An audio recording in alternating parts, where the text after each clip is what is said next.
व्यास कपूर जी, पंचकुला, हरियाणा से। पूज्य महाराज जी, आपके चरणों में कोटि कोटि प्रणाम। महाराज जी, मेरी आयु 76 वर्ष है। अपने जीवन काल में मैंने परिवार में पूज्य दादी, पिता, माता, संबंधियों के अतिरिक्त हाल में ही अपनी पत्नी का देहावसान देखा। महाराज जी, ये सभी अक्सर मेरे सपने में आते हैं। कोई बात तो नहीं करते, पर मैं उन्हें कष्ट में हालत में देखता हूँ। महाराज जी, क्या ये मेरे द्वारा उनके प्रति किसी प्रतिकूल व्यवहार का परिणाम है, या नहीं, सेवा भाव में कमी, नहीं, या मोह? ऐसा कुछ नहीं है। ये स्वप्न तीन प्रकार के होते हैं। एक होता है जिनसे हमारा मानसिक संबंध रहा है, बिना किसी कारण के कल्पनात्मक उनके दृश्य उपस्थित करना। एक होता है जिनका कोई अस्तित्व नहीं, ऐसा स्वप्न आना। और एक होता है भागवतिक, किसी महापुरुष का आगमन होना। ये सत्य के अंतर्गत आता है। वो आपको निर्देशन या आपको दुलार या आज्ञा, जो भी आज्ञा, वो सत्य होता है। अब ये मन बहुत से संस्कारों से, संबंधियों से जुड़ा है, तो आप देखो कोई इतना ही स्वप्न थोड़ी आता है, कितने स्वप्न आते हैं जिनका कोई मतलब नहीं है। ऐसे ही ये परिवार के सने संबंधियों का जो आता है, उससे दुख सुख का लेना देना नहीं है। हाँ, ये जरूर है कि हम अपने जीवित अवस्था में कर्तव्य का उनके साथ पालन किया कि नहीं किया। अगर किया तो धन्य है, अगर नहीं किया तो अब कर लेना चाहिए। उनके प्रति नाम जप करना, उनके प्रति दान पुण्य करके उनको प्रदान करना। जैसे पिता है या पितामह है, ये हम यहां से जो भी दान पुण्य करेंगे, जो भी अनुष्ठान कराएंगे, वो ट्रांसफर हो जाएगा, उनको पहुंच जाएगा। ऐसा विधान है। इसीलिए परिवार में चाहा जाता है कि कोई हमारे हो जो कम से कम हमें दान कर सके, पानी दान कर सके, अन्न दान कर सके, या कुछ ऐसा। जैसे नहीं पिंड दान कहा जाता है कि भाई पिंड दान करने वाला तो कोई हो। तो आप अपने पूर्वजों के लिए जो किए हैं वो आपको पता है, व्यवहार कैसा किया है। अभी जो आप किए हैं वो पता है। अगर करने की कोई आकांक्षा ऐसा लग रहा है कि हमारे पूर्वज विपत्ति या दुख में है क्या, उनके लिए कर लेना चाहिए।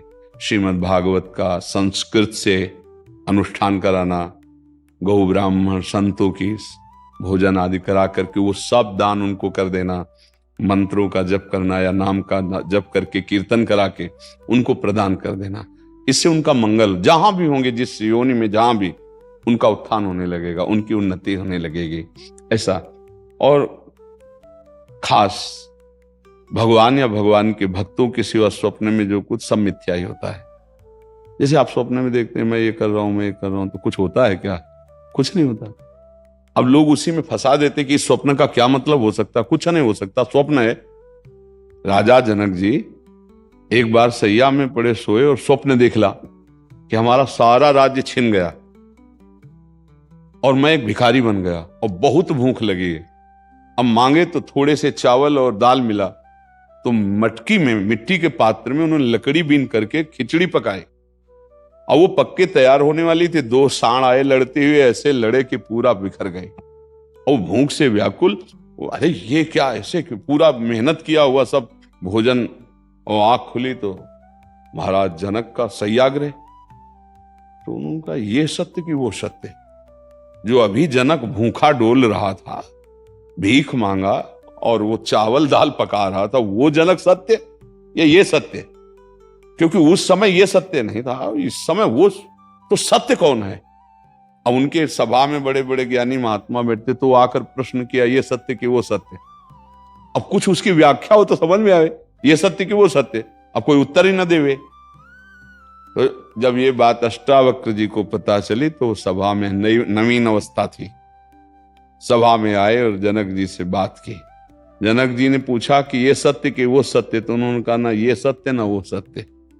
उमा कहूं मैं अनुभव अपना, सत हरि भजन जगत सब सपना। सपना तो सपना है ही, जागृत भी सपना है, सत्य है हरि नाम। तो आप ये समझ लीजिए, ज्यादा उस पर विचार मत कीजिए। यदि आपके अंदर ऐसा भाव आता है, धन आपके पास है, तो ऐसी कुछ सेवा दान पुण्य करके, कहीं ऐसे जैसे गौ सेवा है, गौ को चारा पवा दिया है ना, कहीं साधु महात्मा को किसी एक को भी भोजन पवा दिया, और वो कहीं भागवत हो रही उसमें सहयोग कर दिया। नहीं पूरी भागवत करवा सकते, भाई हमारे कुछ चंद रुपए इसमें सहयोग में हो गए, और उसका फल हमारे माता पिता दादा दादी को मिले, ऐसे भाव किए जाते हैं, तो उससे उनको कल्याण होगा, उससे उनका मंगल होगा। खुद नाम जप करे, मान लो एक माला में 108 नाम होते हैं, और 108 नाम जप करके हमने दे दिया कि हमारे बाप को प्राप्त हो, हमारे बाबा को प्राप्त हो, हमारी माँ को प्राप्त हो, तो उनको प्राप्त हो जाएगा, उनकी उन्नति होगी। एक नाम भी कल्याण कर सकता है, इसलिए स्वयं करे, अर्थ के द्वारा ऐसा करके कर दे, और बकाया ज्यादा स्वप्न का विचार न करे, ये व्यर्थ होते हैं। हाँ, कोई संत महात्मा है, भगवान का आदेश दे, वो बात अलग होती है, बकाया सब व्यर्थ होते हैं। ये व्यर्थ में फंसो मत। अगर स्वप्निक विचारों वालों से बात करोगे तो आपको फंसा देंगे। कुछ नहीं, जब जागृत स्वप्न है तो फिर स्वप्न तो स्वप्न ही है। भगवान शंकर कह रहे, उमा कहूं मैं अनुभव अपना सत हरि भजन जगत सब सफला। समझ रहे आप जी।